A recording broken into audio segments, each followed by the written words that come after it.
now on to my favourite segment, my one-to-one discussion with Sister Masuma Jaffer.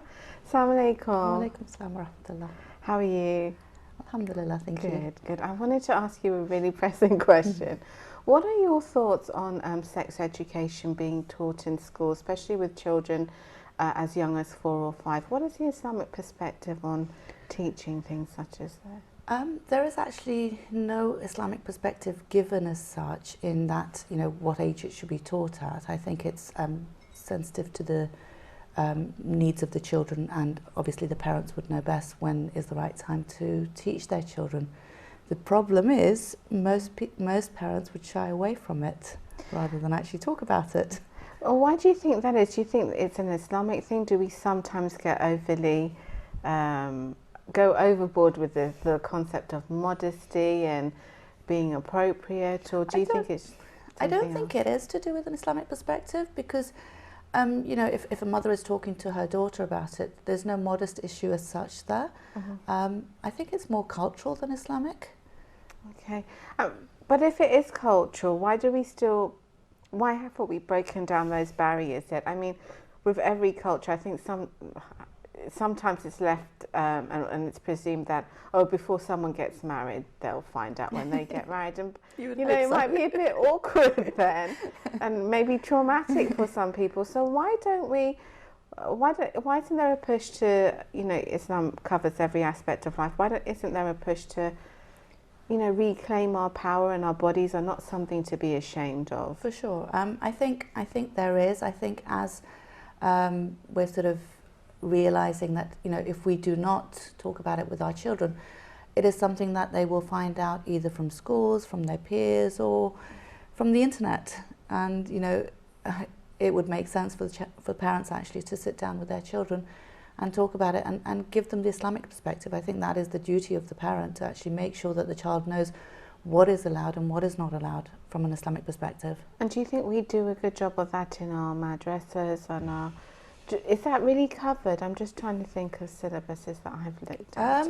I think it's not really covered until higher education. Yeah, I think usually before the child becomes baligh, there are certain things that are covered so that the child knows, and realizes that they become baligh and things like that. But then I think the rest is probably covered when they're quite a lot older. By then, they probably know most everything because they've talked about it. I just wanted to pick your brain. A question just came to me.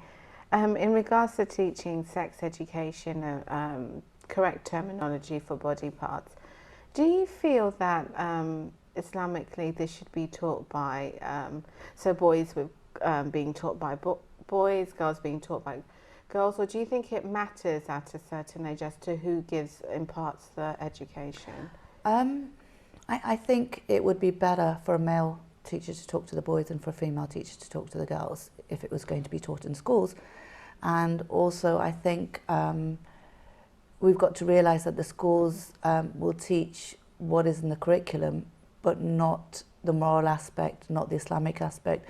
And I think it is the duty of the parents to find out exactly what's being taught in the schools and then explain to the children, okay, you've learnt these facts, but they're not necessarily what we believe in or what Islam says, and give that Islamic and moral perspective. And why do you think there should be a separation? Many schools do, but I just wanted to see what your thoughts were. I just think it's awkward when you're learning things for the first time to sort of be around the opposite sex as for the children themselves.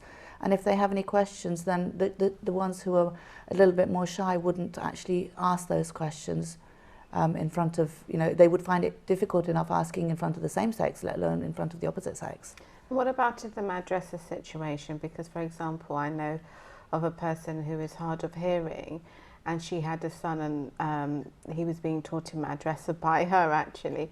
And she was the one who, she felt very embarrassed that she had to have these discussions with her son. And I was like, why are you embarrassed? It's something natural. But he was like, can you imagine your mom, your mom telling you these things? Like, well, isn't it your job? What do you think?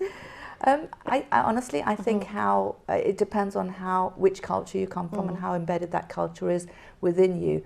I mean, I chose as a mother to ensure that I was the one who would give, the information to my children, because I wanted them to know it from the Islamic perspective, not, and I wanted, I wanted to be the one that taught them and explained everything and explained why Islam says what it says. Now, when we speak about the spiritual aspect of it can be so broad, and for our viewers that who are tuned in and maybe don't know how to approach the subject, how would you, for a 4 or 5-year-old, would you start with naming the body parts, or how would you introduce spirituality into it, other than from a hijab perspective, as in, we need to cover ourselves, etc. How would you? I honestly think it depends on the level of understanding of the child.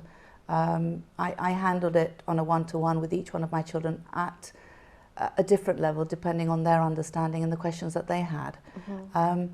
But I think the child, needs to know that they have been created by God, and God has chosen to create male and female, and we are different. We differ in the way we look.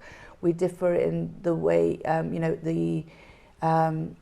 the roles that we will play to a certain extent, because, usually, and this is very, very general, women are more emotional, more nurturing than men, and just things like that. So I think at the age of 4 and 5, I would just maybe point out that there is difference in males and females, and God has created them differently, but the potential to get close to Allah has been given to both. Very important. Yeah. And so, going by what you said, you would start at a young age, as soon as they recognise those? Yes, and I think, but very, very basic, and then just take it from what the child is asking, the questions that the child is asking. I truly believe that if a child asks a question, I would not try to avoid the answer. I would answer according to the age of the child, because I feel when you try to avoid answering the question, the child will find the answer from somewhere else. So you didn't feel that it's kind of taking away the child's innocence by having these discussions? No, because I feel that they live in a society where they're exposed to so much anyway. I don't think I'm taking away the innocence by explaining it to them. I'm just explaining the questions that are, coming into their mind because of what they're exposed to. And do you feel that it's a good thing that the schools are taking on this initiative, or do you feel a little bit sad that we've become so, I don't know what's the word, so embarrassed, so, I don't know, so, I want to kind of say, not being responsible, that somebody else has to do it for us? I mean, yes and no. I mean, and I think that children need to know, but I don't think. I mean, I didn't want my children to learn it from school. I think the new initiative that they've taken out about relationship awareness is brilliant, because I think each child should know what relationships are, and so that if there is any chance of abuse, then they're aware of that. Even emotional abuse Yes. as well, which is something I think we should do as a community too, because like we've discussed previously, we don't have a lot of, or maybe there are in some centres, but we don't have any like courses in schools when we're like teenagers to prepare us to spot manipulators, etc., and just understand our feelings and differentiate between what is lust and what is really love. So I think schools are ahead of us in that sense. If you had a message for parents, what would it be about taking control of the spiritual aspect and teaching their children the spiritual side of, say, relationship awareness, body awareness, etc.? What advice would you give them? Because sometimes you feel a bit silly when you go into school and you're saying, well, okay, I'm happy for my child to be in this class, but I want to give another dimension. You don't want to come across like fanatical, especially in this day and age. Or I think, rather than, I would actually tell the school that I want my child to learn the moral aspects of relationships, and that's not taught in the schools. And I don't think anyone would sort of think you're fanatic if you want to teach a child morality. So rather than sitting there saying, I want to teach the Islamic perspective, I would go from the moral aspect, because Islam is all about morality anyway. And how would you feel, what would you say to parents who are considering removing their children from those classes? Do you think it's... I think it's their right. I would not do it as a knee-jerk reaction. I would first find out exactly what is being taught in the school, and whether I wanted my child to know what was being taught in the school, and whether I could counteract some of the things that I didn't agree with from an Islamic perspective, and also be aware that, one, if you pull your child out of the school, he may be made fun of, bullying, and so forth. Secondly, he's probably going to get the information, but he'll get it from his peers, which will probably be not as correct as what the teacher's telling him. Exactly. I wanted to ask you, as you've travelled to Islamic countries, what do you feel their feeling on subjects like this is? Are they aware of what happens over here in terms of what happens in our schools and the issues that we face? Do our madras know what's going on over here?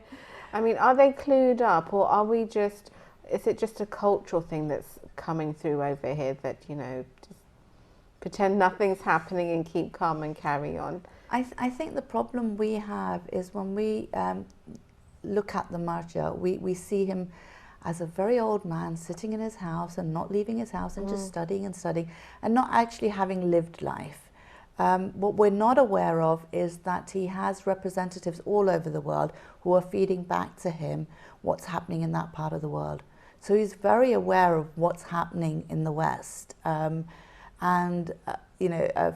us to think... But when you say that, are they in religious communities that may be very conservative, or are they living life like everybody else and having the same issues as everybody else? He doesn't just have one representative. He has quite a few in different places. Obviously, they would be religious, but that usually they would hold some sort of role within a community, so they would be aware of the problems of that community. They would, people would come to them for solutions and ask, with their problems and so forth. So they're not, again, living in sort of their own bubble. If anything, they're probably exposed to more than me and you are. I'm so relieved to hear that. I really enjoyed this segment. I hope you have too, and I look forward to seeing you on the next episode.